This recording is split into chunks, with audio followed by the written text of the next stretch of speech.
You are now living out your life that is different than their narrative.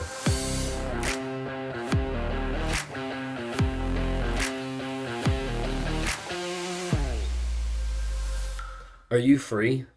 Did you get away from that toxic person? Did you get away from the narcissist, the sociopath, the psychopath? Did you get free?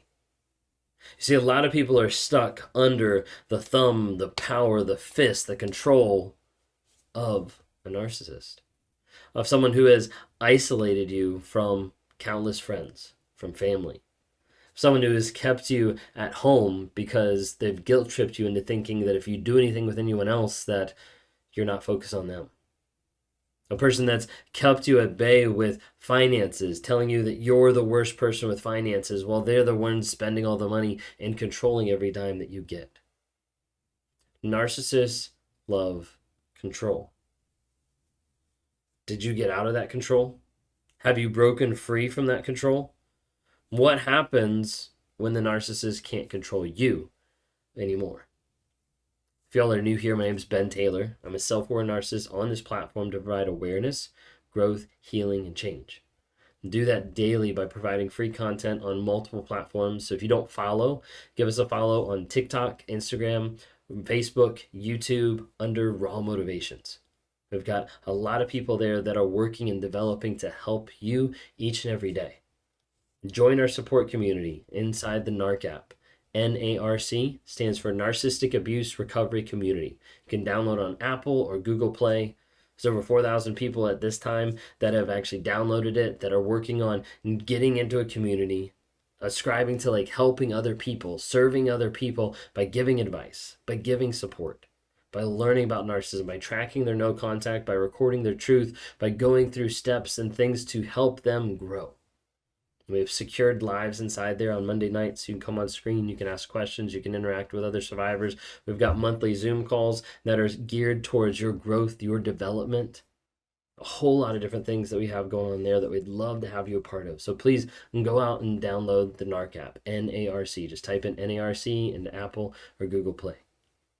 I meet with people all across the globe trying to help people understand like the questions and doubts they have after they've been with a narcissist, and then also how to break the trauma bond, like how to get through the crazy rumination phase. If you didn't have a chance, we just did a video this morning that dropped about like thinking and like the crazy thinking of like ruminating and thinking about the narcissist and those intrusive thoughts. That's what I work with people on like a day-to-day basis, to be on this platform to provide awareness, growth, healing, and change.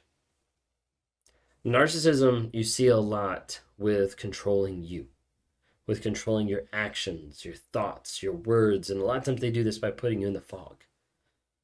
But when it comes down to control, there's two aspects. It comes down to control, it comes down to self. Okay, so when we're talking about narcissism, I want to focus on the idea of like self. Okay, you normally think like narcissists are very selfish people and they're all about themselves. You know, they're the people like, snapping photos and putting selfies everywhere. They're the people that, talk overtly about themselves, and all that stuff is true to a point. But there's also an aspect that sometimes gets convoluted with it, that people think that a narcissist is so enamored and so engaged with themselves. When in reality, like that aspect and the aspect of like self-love and things like that is not actually true. See, for a narcissist, they don't have self-love. They're not looking at themselves being like, oh, I love myself so much. And they're not necessarily just self-obsessed. But the idea is, what I'd like to put out there is like called like mask obsessed. So the narcissist is obsessed with having the mask up there. And a lot of times this mask is put as a barrier, is put as a defense for shame avoidance. How do I avoid guilt and shame in my life of either who I've been or what I've done, what I'm going to do, how I don't care, how I don't feel, like all those different types of things. It's all shame-based. It's shame avoidance. So they're trying to avoid it by putting up a mask, by putting up something that says, hey, I'm a regular human being. I'm normal. It's okay. And then they continue through the cycle. But that self is obsessed with the mask, which is how I look, how I act, how I'm portrayed to everyone else. I said about self, and then I also said about control. Narcissists are all about control, right? Well, what is that control based on? The control is then again based on that self idea of the mask. Narcissists love to control the mask. They love to control what the mask looks like to other people. The mask itself is built at the beginning of a relationship and is put together with bits and pieces of you and of previous relationships to make them appear more wholesome, more whole, more of a whole person that you can engage with. And that mask is concocted and built, and the whole purpose of that mask is to hide that shame and is to focus to make sure people understand, hey, this is me. Look at who I am versus the actual person. This is why narcissists end up controlling other people. Okay? See the kind of like progression? It's the shame avoidance and the self that produce the mask, and the mask has to be controlled. And in order to control the mask, you have to control the people. Because the people around are going to notice, wait a second, that looks like a mask. Like you just said one thing and you did the exact opposite. Like you just acted this way to this person and then you came across completely different to the next. Like what's actually going on? People start to catch on that there's a mask. So the best way is to be able to control the mask is also to control the people around you. A narcissist wants to control you to keep their image the certain way that they want it. Unfortunately, children are popular people in this equation. Think of it this way. A small child, a baby, 0 to 4, doesn't help the mask, typically. Because typically, that means the narcissist has to put another person before them that's not going to give them admiration, that's not going to come back and think that they're the best thing ever, that's not going to ooh and ah over how great mom or dad is. So they're not going to put that much effort into that young child. But ages, say 4 to 9, 4 to 11, like, hey, this person like loves me. I can be the Disneyland dad. I can be the fantastic mom. I can be all these things for this child. That pumps up that ego and supports the mask that they want to put out there. But then you see that child turn 11, 12, 13. They start to actually question, have some of the logical reasoning of like, wait a second, they just lied. Like that doesn't make sense. And they start to see stuff. And then you see a discard because that person is no longer supporting the mask. Because that's what it's about. It's about controlling that mask. So what about the idea of when we take away that control? Okay, when either you remove the mask, by exposing them, or they remove the mask by a transition in life, say like moving in together, getting engaged, having a child, getting married, a big tragedy, like something like that, and all of a sudden the mask like drops and you see a completely different person. Like either way, the mask is going to fall off. Either they'll drop it or you'll drop it. Okay, but then you take control of get away from them. What happens? Well, a lot of times you see a spiral. Sometimes the spiral starts like right as soon as the mask drops, and you just see it get worse. Like you see the abuse get ramped up, the emotional, the mental, sometimes the physical, like all the abuse ramps up really quick because that mask is now down. That shame is now exposed, and they're like, this is not who I am. I need to get back to who I was. Like you just need to comply. You need to, and they spiral out of control. Sometimes you'll have the narcissistic kind of collapse, where there'll be a breakdown or the desperation of just like complete and utter failure of like, I can't do this. I can't figure this out. Sometimes you'll see that like mental snap of like that collapse idea of where they're on the floor begging and then they get up and they don't walk away because they don't care. Like the collapse is kind of crazy as far as it'll put them sometimes in a depressive state, different things like that, because they've realized they've lost that power. They've lost that control. You'll see a lot of times with rage of like, I can't believe you betrayed me. And then they come around and they start having revenge, and a vengeance comes out on you.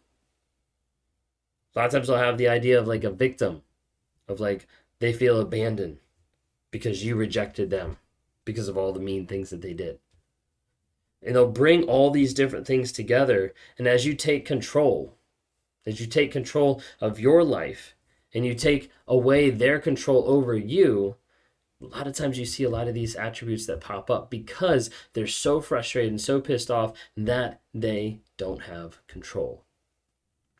I had someone who asked me a really great question. I want to read it here.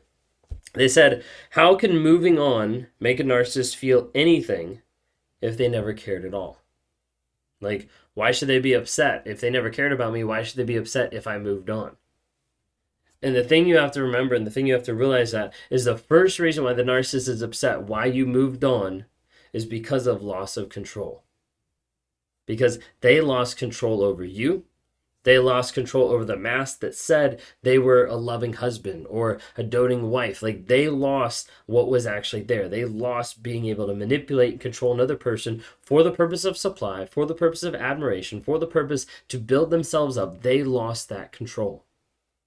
And the second thing is not just the loss of control, but the second idea is that you are now living out your life that is different than their narrative. The mask that they created had a certain narrative, had a certain story behind it that they were portraying and showing other people. Maybe it was the aspect of being that committed and faithful husband, and then the wife leaves because he cheated on her. That hurts the story. Maybe it's the idea of like the wife was like the greatest of like helping take care of the kids, but then the husband left with the kids because she was irresponsible with them. Like, that's the story that's not meshing together. And as a result, the narcissist is like, I have to control the story. I have to control the mask that I'm putting up there, the false reality. And if I can control the false reality, if I control the people, I can control the false reality. I can control the mask. But what happens when you take back your control is they get upset because they've lost control and because you're living out a life that's different than the narrative they're putting out there. I hope that you've gotten out. I'm hoping you've taken back your control. Because the narcissist doesn't control you anymore. So many times people are stuck with a thought process thinking that they can't get out. And then the problem is when they do get out, they still haven't gotten out because it's not out in their mind. If you're struggling with that today, you might be dealing with a trauma bond. You might be dealing with something that keeps pulling you back to the narcissist. Would love to have you reach out to me, to other coaches, to anybody to help you change that story and change your life. And we get to it by acknowledging the truth, by diving deep, figuring out what the story is, working on rewiring it with the correct information based on the truth. And the truth is what sets you free on a day-to-day basis. Would love to talk to you. Please reach out.